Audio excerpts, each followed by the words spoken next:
नमस्कार दोस्तों, स्वागत है आप सबका लास्ट एग्जाम की यूट्यूब चैनल पे। दोस्तों जो आपकी कल की क्लास है वो नहीं हो पाई थी क्योंकि मुझे थोड़ा सा काम आ गया था। उसके बाद दोस्तों ये जो क्लास है आज इसको फिर से कंटिन्यू कर रहे हैं। ये आपका 5वां सेक्शन आज हम ले रहे हैं और दोस्तों इससे पहले हमने 4 क्लासेज कंप्लीट कर ली है। दोस्तों ये जो चारों क्लासेज हैं और इनकी जो पीडीएफ है वो अब आपको लास्ट एग्जाम का आपको प्ले स्टोर से ऐप डाउनलोड करना पड़ेगा और उस ऐप पे ये सारी क्लासेज आपको फ्री क्लास वाले सेक्शन में देखने को मिल जाएंगी।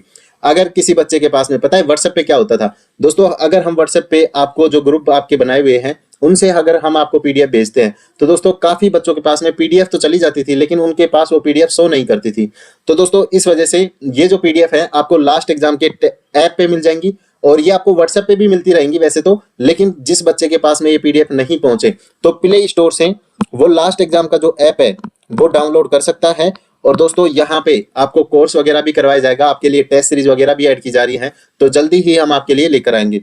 उसके बाद ये आपके लिए स्पेशल ड्राइवर का कोर्स है जो हम जल्दी लॉन्च करेंगे। आपको यहाँ बेसिक से हर एक चीज डायग्राम के माध्यम से समझाई जाएगी जो भी आपके ड्राइवर में पूछी जाती है। दोस्तों अगर आप हमारे व्हाट्सएप ग्रुप पे जुड़ना चाहते हैं तो इस नंबर पे दोस्तों आप मुझे व्हाट्सएप करके आपके जो भी सवाल है वो पूछ सकते हैं, या फिर दोस्तों अगर आपको कोई अदर इन्फॉर्मेशन लेनी है तो वो भी कर सकते हैं। दोस्तों रिसेंटली मार्केट में ये हमारे ड्राइवर की बुक आई है जिसे आप मार्केट से परचेज कर सकते हैं, या फिर फ्लिपकार्ट और अमेजोन के जो लिंक है वो नीचे डिस्क्रिप्शन में आपको देखने को मिल जाएंगे, यहाँ भी आप परचेज कर सकते हैं। दोस्तों इसमें 2100 प्लस क्वेश्चन आपको देखने को मिलेंगे, हर प्रकार के हर टाइप के क्वेश्चन हमने इसमें ऐड किए हैं और कंप्लीट सिलेबस इसमें ड्राइवर का आपको देखने को मिल जाएगा।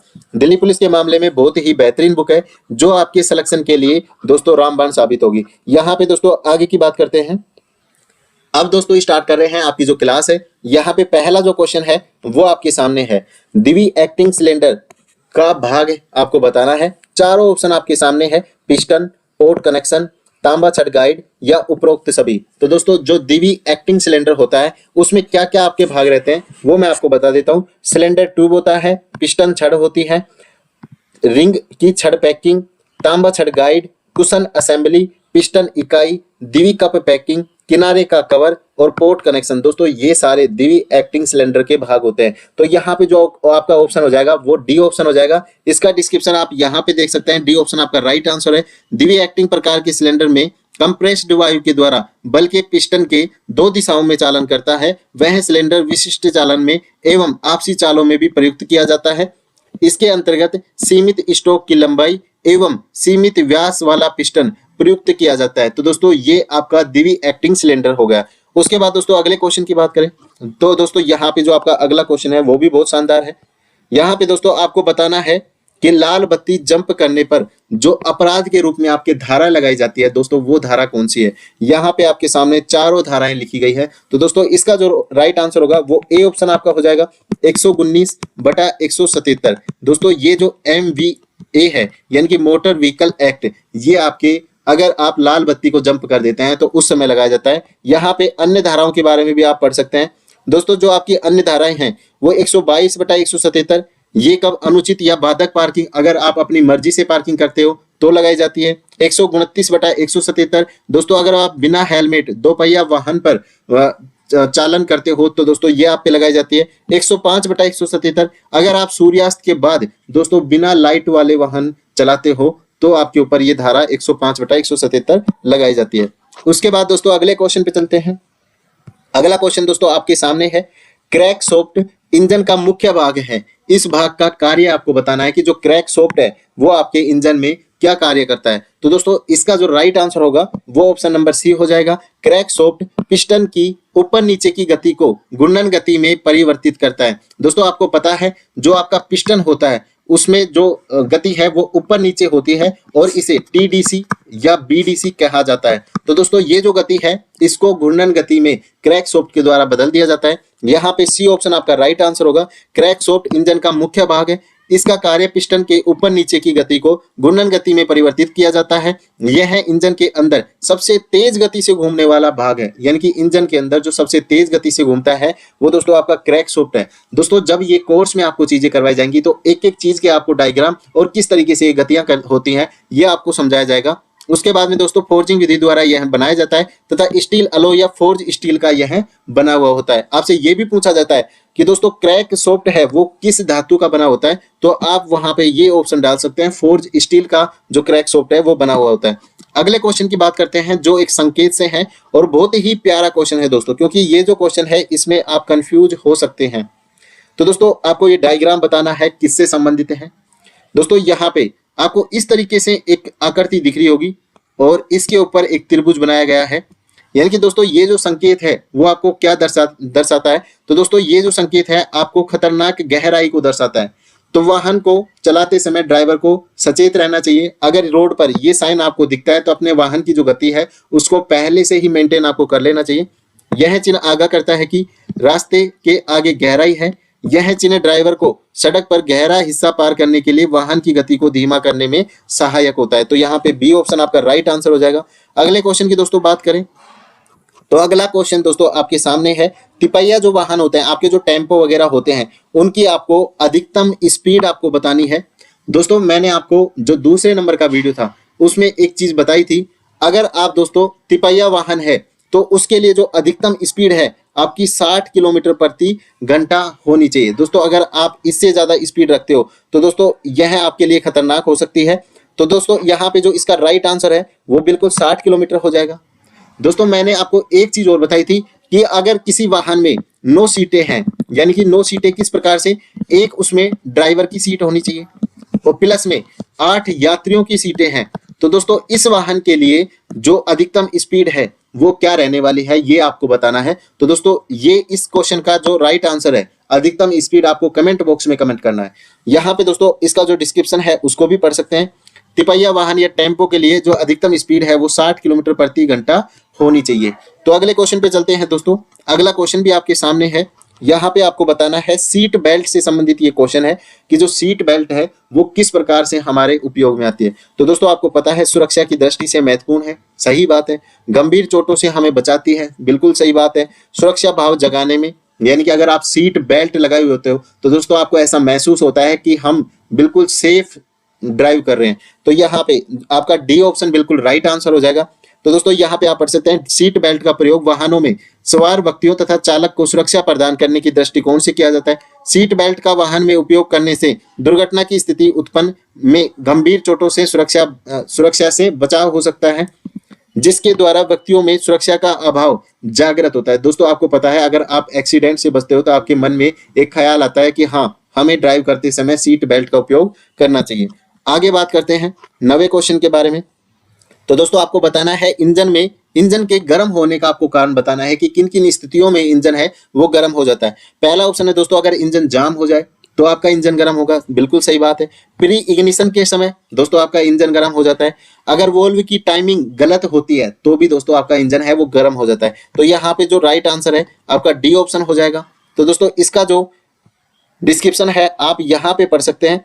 दोस्तों आपके लिए जो इंजन है वो किस किस स्थितियों में गर्म हो जाता है। इंजन के जाम होने पर, प्री इग्निशन में, वोल्व टाइमिंग अगर गलत हो तो उस स्थिति में, रेडिएटर अगर आपका लीक हो तो भी आपका इंजन गर्म हो जाएगा, क्योंकि दोस्तों रेडिएटर है उसमें पानी भरा होता है और वो आपके इंजन को ठंडक प्रदान करता है। उसके बाद दोस्तों क्लच अगर आपका स्लिप कर रहा है तो भी आपका इंजन खराब हो जाएगा। और अगर दोस्तों इंजन में ऑयल का जो लेवल है वो कम है तो दोस्तों आपके इंजन में गर्माहट पैदा होगी या वो सही से वर्क नहीं करेगा। तो ये यहाँ पे आपका जो राइट आंसर है वो डी ऑप्शन हो जाएगा।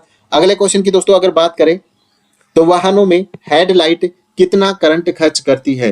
दोस्तों आपके वाहनों में जो हेडलाइट लगी होती है उसको आपको बताना है कि वो एनर्जी जो विद्युत है उसका कितना खर्च करती है। तो दोस्तों सारे ऑप्शन आपके सामने है, 3 से 5 एम्पियर, 5 से 15 एम्पियर, 13 से 15 एम्पियर या 35 से 45 एम्पियर। तो दोस्तों यहाँ पे जो आपका राइट आंसर है वो ऑप्शन नंबर सी हो जाएगा। 13 से 15 एम्पियर आपकी जो हेडलाइट है वो आपकी विद्युत को खर्च करती है।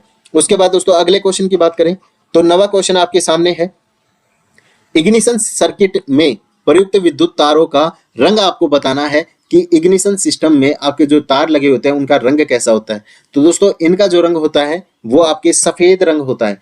इग्निशन सिस्टम में प्रयुक्त विद्युत तारों का रंग सफेद होता है। तो यहाँ पे सी ऑप्शन आपका बिल्कुल राइट आंसर हो जाएगा। तो यहाँ पे जो इग्निशन सिस्टम है उसमें जो तार लगे हुए होते हैं, जो वायर्स लगे होते हैं दोस्तों, उनका जो रंग है वो सफेद होता है। अगला क्वेश्चन है दोस्तों, अल्टरनेटर को अत्यधिक उत्तेजित कहा जाता है जबकि वह कार्यरत होता है, किस पर कार्यरत होता है ये आपको बताना है। इकाई पावर फैक्टर पर, पिछड़ते हुए पावर फैक्टर पर, आगे बढ़ते हुए पावर फैक्टर पर या दोस्तों शून्य पावर फैक्टर पर। तो दोस्तों जो अल्टरनेटर है उसके बारे में आपको बताना है। यहाँ पे सी ऑप्शन आपका बिल्कुल राइट आंसर हो जाएगा। अल्टरनेटर को अत्यधिक उत्तेजित किया जाता है जब अग्रगामी अर्थात आगे बढ़ते हुए पावर फैक्टर पर वो कार्य करता है। तो यहाँ पे बिल्कुल सी ऑप्शन आपका राइट आंसर हो जाएगा। अगले क्वेश्चन की दोस्तों अगर बात करें, अगले क्वेश्चन की बात करते हैं। पूर्व में वाहनों में जो बैटरी लगाई जाती थी दोस्तों, वो आपको बताना है कि कितने वोल्ट की वो बैटरी पहले वाहनों में लगाई जाती थी। यहाँ पे 12 वोल्ट, 16 वोल्ट, 18 वोल्ट या 20 वोल्ट। तो दोस्तों ये सारी चीजें आपको बतानी है। ए ऑप्शन आपके बिल्कुल सामने है। पूर्व समय में वाहनों में 12 वोल्ट तक की बैटरी उपयोग की जाती थी। और दोस्तों ये जो 12 वोल्ट की बैटरी है वो सीसा संचायक सेल होता है, सीसा संचायक सेल होता है। दोस्तों इसमें क्या होता है, ये आपके वाहन में इसमें जो सेल लगे होते हैं दोस्तों वो श्रेणी क्रम में लगाए जाते हैं और ये आपके वाहन में यूज होती है। दोस्तों दो प्रकार के आपके सेल होते हैं, एक प्राथमिक सेल होता है, एक है दोस्तों प्राथमिक सेल होता है और दूसरा द्वितीयक सेल होता है। जो आपके वाहनों में यूज होती है वो जनरली द्वितीयक सेल वाली बैटरी यूज होती है। तो यहाँ पे दोस्तों इसकी जो वोल्टता है वो लगभग 12 वोल्ट पहले यूज होती थी और अब तो हर प्रकार की जो बैटरियां हैं उनको वाहनों में यूज करने लग गए हैं।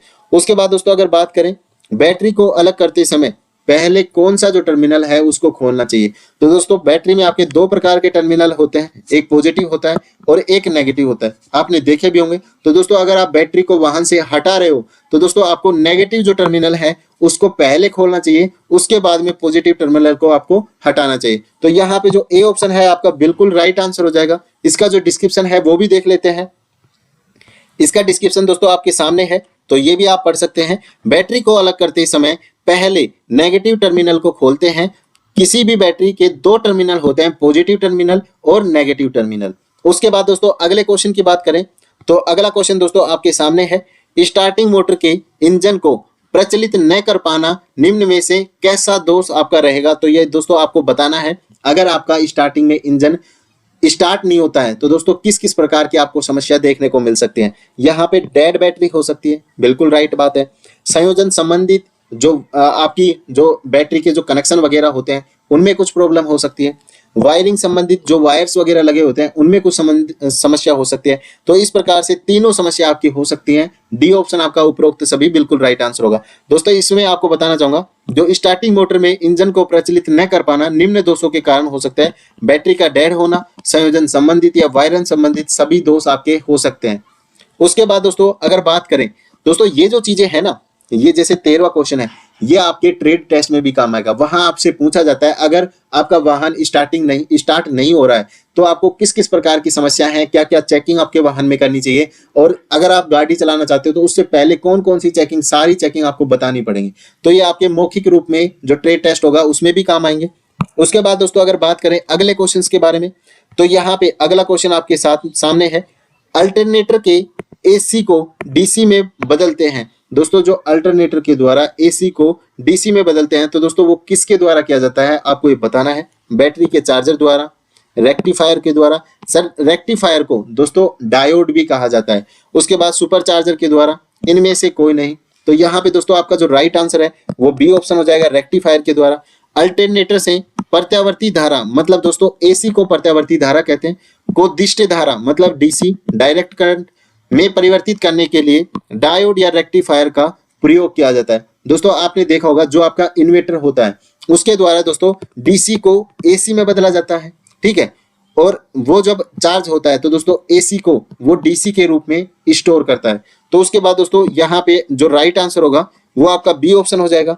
उसके बाद दोस्तों अगर बात करें तो आपका 15वां क्वेश्चन एंड इस सीरीज का ये लास्ट क्वेश्चन है। एक अल्टरनेटर को प्राय इंजन की खालिस्तान साइड में फिट किया जाता है, मतलब इंजन को अल्टरनेटर को इंजन के किस साइड में लगाया जाता है। तो दोस्तों यहाँ पे सभी ऑप्शन आपके सामने है, फ्रंट साइड में, रियर साइड में, सेंटर में या फिर दोस्तों बॉटम में। तो दोस्तों आपको ये बिल्कुल राइट आंसर आपका ए ऑप्शन हो जाएगा, फ्रंट साइड में। यहाँ पे आप पढ़ सकते हैं अल्टरनेटर को प्राय इंजन के फ्रंट साइड में या अगले भाग में इंजन के साथ में संयोजित करके लगाया जाता है ताकि जो सॉफ्ट है उसकी सहायता से अल्टरनेटर के रोटर को घुमाया जा सके जिससे अल्टरनेटर विद्युत ऊर्जा उत्पादित कर सके। तो दोस्तों ये आपका ए ऑप्शन बिल्कुल राइट आंसर हो जाएगा। अगर दोस्तों आपने अभी तक लास्ट एग्जाम यूट्यूब चैनल को सब्सक्राइब नहीं किया है तो आप इसे सब्सक्राइब कर सकते हैं और प्ले स्टोर से आप इस पीडीएफ को प्राप्त कर सकते हैं। प्ले स्टोर पे जाके दोस्तों आपको लास्ट एग्जाम का जो ऐप है उसको डाउनलोड करना है और फ्री क्लासेस के सेक्शन में ये आपको क्लास भी देखने को मिल जाएगी और साथ में दोस्तों यहाँ पे आपको इसका पीडीएफ भी देखने को मिल जाएगा। तो अभी इस लास्ट एग्जाम ऐप को आप डाउनलोड कर लीजिए। अगर आप हमारे साथ व्हाट्सएप ग्रुप में जुड़ना चाहते हैं तो 9461216484 दोस्तों इस नंबर पे आप मुझे मैसेज कर सकते हैं। आपको ड्राइवर के व्हाट्सएप ग्रुप में जोड़ ले जाएगा और सारी इंफॉर्मेशन आपको मिलती रहेंगी। तो इस वीडियो में इतना ही। जय हिंद, जय भारत, वंदे मातरम।